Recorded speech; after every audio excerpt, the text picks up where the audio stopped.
श्रीमद्भागवत द्वितीय स्कंध प्रथमाध्याय।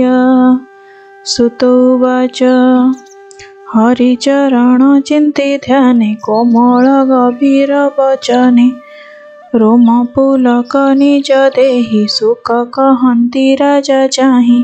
सुक उवाच हे परीक्षित नृपवर गरिष्ठ प्रश्न ए तोहर पचारु जीवलोक हिते जे प्रश्न अछि तोर चिते। ए आत्मज्ञानींकर सार संसारे जन उपकार श्रोतव्य प्रश्न अछि जेते आगम निगम भगते। सहस्र सहस्र प्रकारे जे प्रश्न अछि ए संसारे संसार करिबार आसे जेते अछन्ति गृहवासे। इंद्रिय बसे गृहे थाई आत्मार हिते ज्ञान नाही। आयुष क्षय न जानन्ति विषय अर्थ नित्य चिन्ति। निस्साहरई अर्थ बेल निद्रा वा बधू संग मेल। दिवसे अर्थ चिंता कूल कुटुंब पोषणे विकल।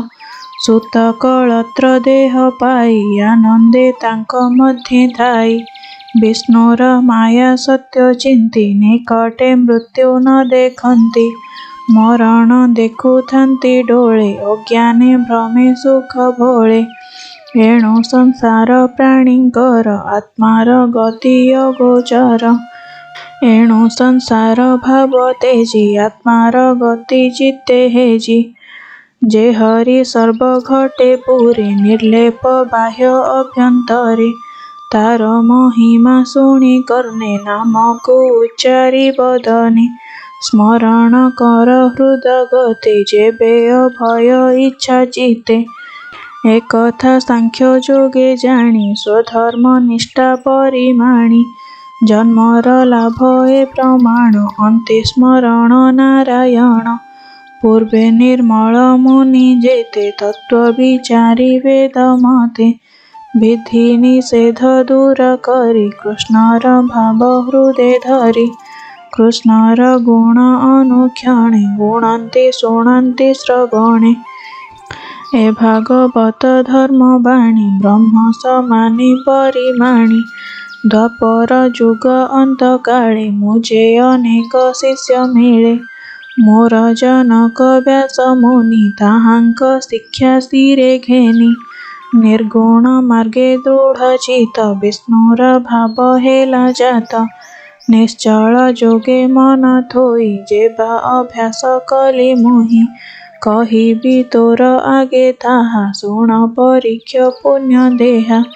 ए भागवत बाणी कर्णे जे शुणे श्रद्धा अवधाने।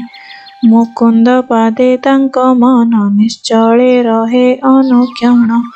मुख्य इच्छिला प्राणींकर हरि कीर्तन अटे फल। ताकु न लागे जम भये निर्भय पथे चित रहे। जोग अभ्यासे जोगी जने दीर्घे जीवन्ति जोग ध्याने। जेबे से कृष्ण नाम मुखे कहन्ति एक कुआरके। दिन बंचन्ति कृष्ण गाई अंतरे तार पद ध्याई। जे हरि न बोले बदने कि प्रयोजन जोग ध्याने। काल निर्णय नाही तहि जे नृप शुण मन देई। मुहूर्त मात्रे कृष्ण बाणी जे शुणे जेबा मुखे भणी। से प्राणी आत्मा को उद्धरे कि भाव बहु संवत्सरे। खट्वांग नामे राजा थिला स्वर्गे देवंकु हित कला। रिपु संहारी देव पासे मिलिला भक्ति विश्वासे। देबे बोइले माघवर शुणी बोइला नृपवर। आयुष अछई मोकेते देबे कहिले शास्त्र मते।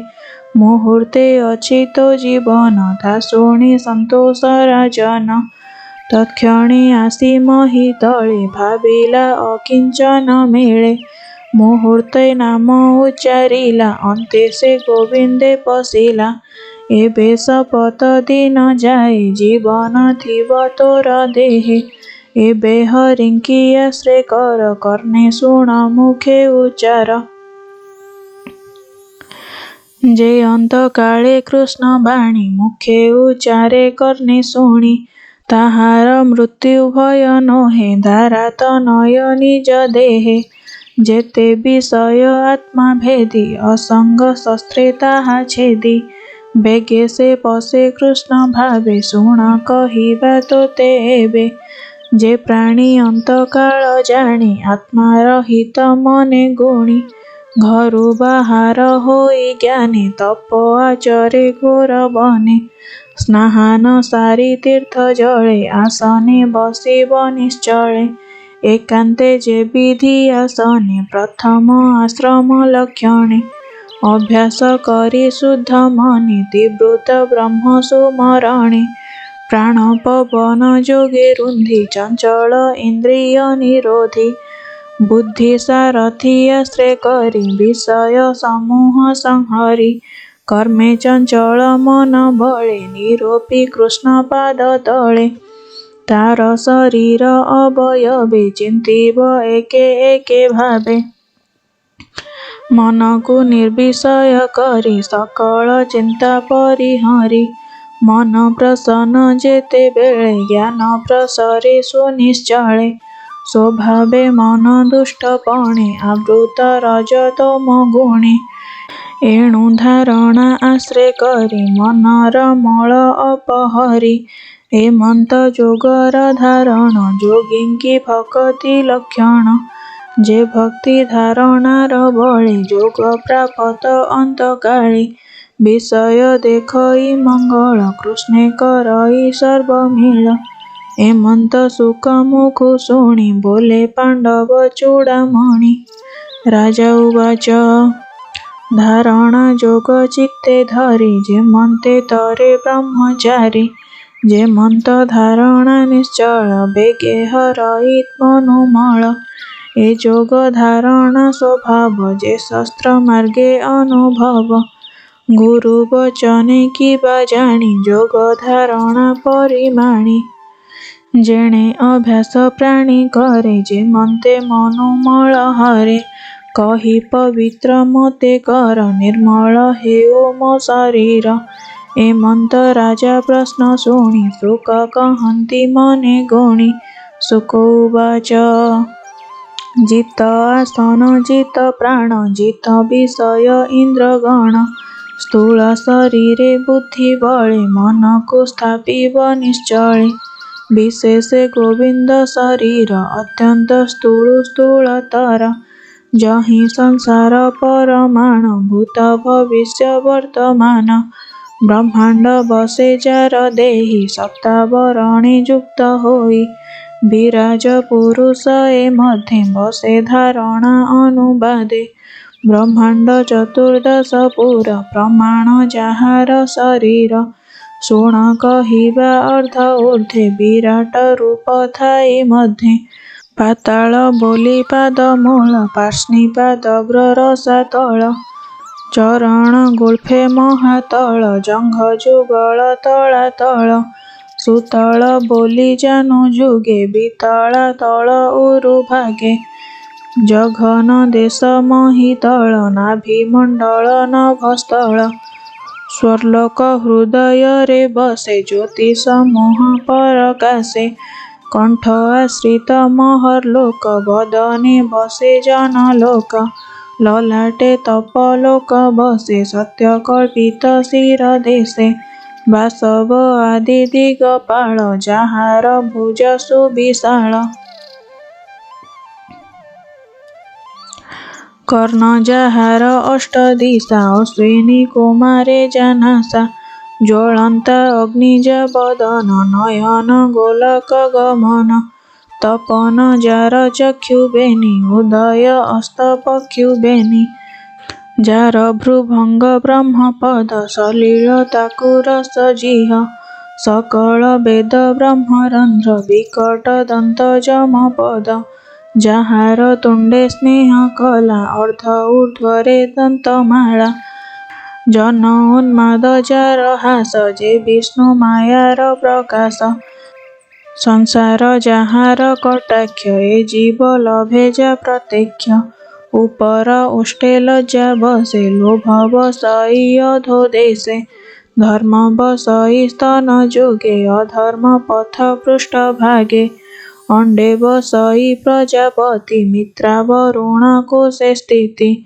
ଉଦଧି ଯାହାର ଉଦର, ଅସ୍ଥି ସମୂହ ମହୀଧର। ଶିରା ସମୂହ ନଦୀଗଣ, ବୃକ୍ଷ ଔଷଧି ତନୁ ରୋମ। ଅନନ୍ତ ବୀର୍ଯ୍ୟ ଯହିଁ ବସେ, ଶ୍ୱାସ ପବନ ଅଣଚାଶେ। ଯାହାର ଗତି ଜାଣ କାଳ, ଜୀବ ସଂସାର ଯାର ଖେଳ।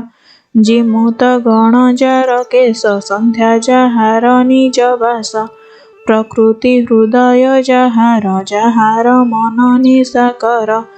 ହେ କୁରୁ ଶ୍ରେଷ୍ଠ ପରୀକ୍ଷିତ, ଈଶ୍ୱର ସର୍ବକୋଶଭୂତ। ବିଜ୍ଞାନ ଶକ୍ତି ଯା ମହିମା, ଅନ୍ତଃକରଣ ରୁଦ୍ର ସୀମା। କଲଭ ଅଶ୍ଵ ଅଶ୍ଵତର, ନଖ ସମୂହ କରିବର।